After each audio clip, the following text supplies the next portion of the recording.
ओम श्री शक्ति नमः। ओम श्री शक्ति नमः। ओम श्री शक्ति नमः। तामस मनु की उत्पत्ति तथा मनवंतर का वर्णन।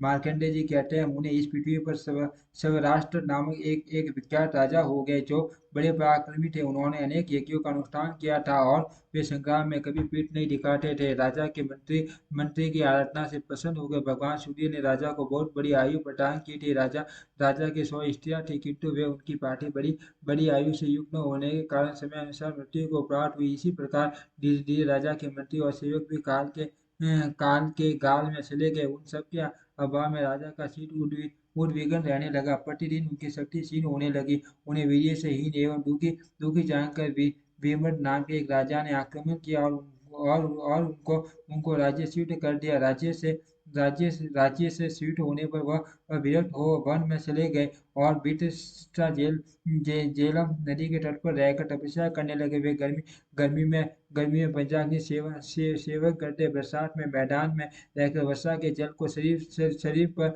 बस जाते और जाड़े की ऋतु में पानी के भीतर शयन करते, निराहार रहते रहते एवं उत्तम व्रतों का पालन करते। एक बार वर्षा काल में जब जब जबकि वे तपस्या कर रहे थे, लगातार कई दिनों तक वृष्टि होती रही। इससे बाढ़ आ गई। राजा भी जल की पकड़ धारा में बह गए। चारों ओर अंधकार छा रहा था। जल में बैठे बैठे उन्हें उन्हें संयोग बस एक हरिणी मिल गई। उन्होंने उसकी पूंछ से पकड़ ली। फिर उस प्रवाह के साथ बैठे और अंधकार में इधर उधर भटकते हुए राजा किसी तरह तट पर पहुंचे। वहां भी बहुत बहुत बहुत दूर तक कीचड़ थे जिसको पार करना अत्यंत ही कठिन था। तथापि वे हरिणी की पूंछ से खींचते खींचते हुए उस कीचड़ से पार पार हुए एक वन में जा पहुंचे। हरिणी के स्पर्श से उन्हें आनंद का अनुभव होने लगा। उस अंधकार में भ्रमण करते हुए वे कामदेव के वशीभूत हो गए। राजा को अनुराग बस अपनी पीठ का स्पर्श करते करते जान उस वन के भीतर मर्गी ने कहा, राजन, आप कांपते हुए हाथों से मेरी पीठ का स्पर्श क्यों करते हैं? आपके कार्य की सीढ़ी तो किसी और ही प्रकार से हो गई।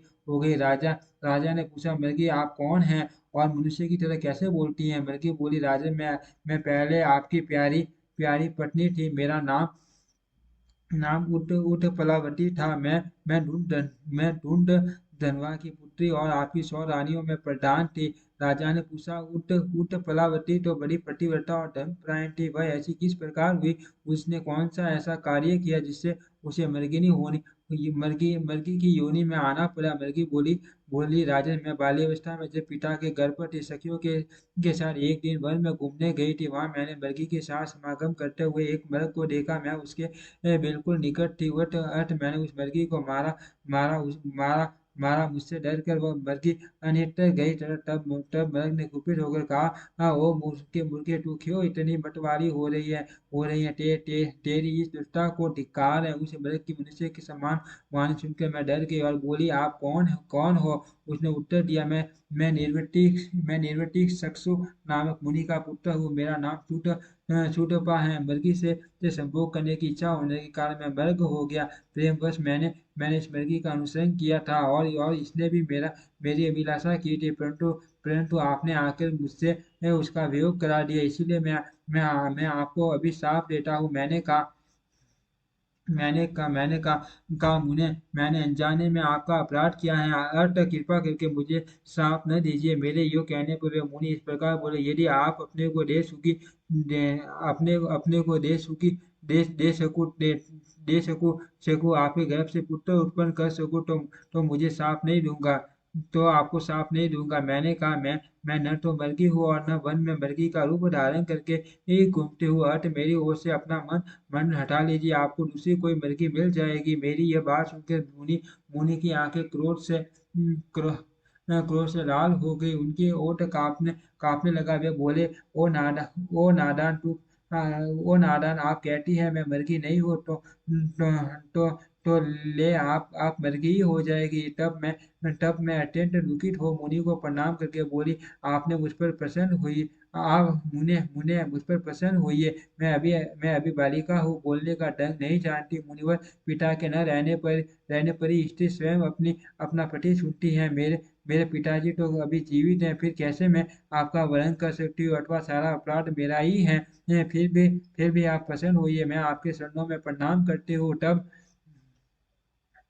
अ, पर चरणों में प्रणाम करती हूँ। तब मुनि श्रेष्ठ शूरपाणा ने कहा, मेरी मेरी बात झूठी न हो सकती। आप मरने पर इसी वन में मरगी होगी। उस समय सिद्ध वीर्य मुनि के पुत्र महाबाहु लोल लोल लोल आपके गर्भ में आएंगे। उनके गर्भ में आते ही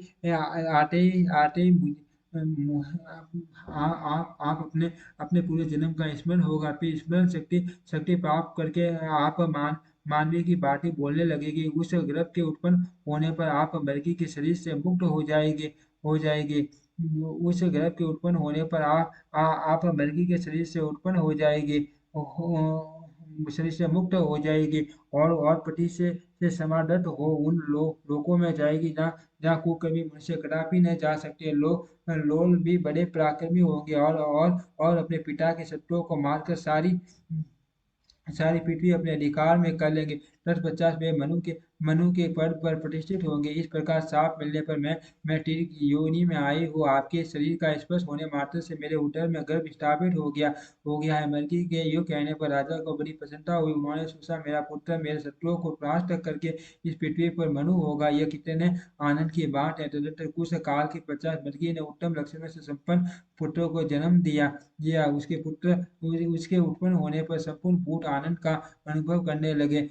विशेष राजा को बड़ी प्रसन्नता हुई। मृगी भी सांप से छूटकर उत्तम लोगों को चली गई। तदनंतर सब ऋषियों ने आकर उसकी हाव उस- उसकी तदनंतर सब ऋषियों ने आकर उसकी भावी समृद्धि देख उस बालक का नामकरण किया। तामसी योनि में पड़ी हुई माता के गर्भ से इसका जन्म हुआ, इसीलिए यह बालक संसार में तामस नाम से विख्यात होगा। तत्पश्चात पिता अपने पुत्र तामस का लालन पालन करने लगे। जब जब टॉमस को कुछ समझ हुई तो उसने पिता से पूछा, तात आप कौन है? मैं आपका पुत्र किस प्रकार हुआ? मेरी माता माता कौन है और आप किस लिए यहाँ आए हैं? ये सब सच सच बताइए। तब पिता ने अपने राज्य से स्वीट होने आदि आदि से लेकर सब प्रधान पुत्रों को बतलाया। ये सब बातें सुनकर तापस ने भगवान सूर्य की आराधना की और उनसे उपसंहार से संपूर्ण देवी अस्त्र प्राप्त कि ऐसा शस्त्रों का ज्ञाता होकर उसने संपूर्ण शस्त्रों को परास्त किया। संपूर्ण शस्त्रों को परास्त किया और उन्हें पिता के पास ले आकर उनकी आज्ञा मिलने पर छुटकारा दिया। वह सदा अपने धर्म के पालन में लगा रहता था। उसके पिता भी शरीर के त्यागने के पश्चात तप और यज्ञ से उपार्जित पुण्य लोक में गए। सारी पृथ्वी को जीत कर तामस राजा हुआ और फिर मनु के पद पर प्रतिष्ठित हुआ। हब तामस मनवंतर का वर्णन सुनो। उसमें सत्य, सूर्य, सूर्यरूप और हरि ये चार देवगण हुए। इनमें से एक गण में 27 देवता हैं। उन देवताओं के इंद्र का नाम सीकी था। वे अत्यंत बलि और महापराक्रमी थे। उन्होंने 100 यज्ञों का अनुष्ठान करके इस पद को प्राप्त किया था।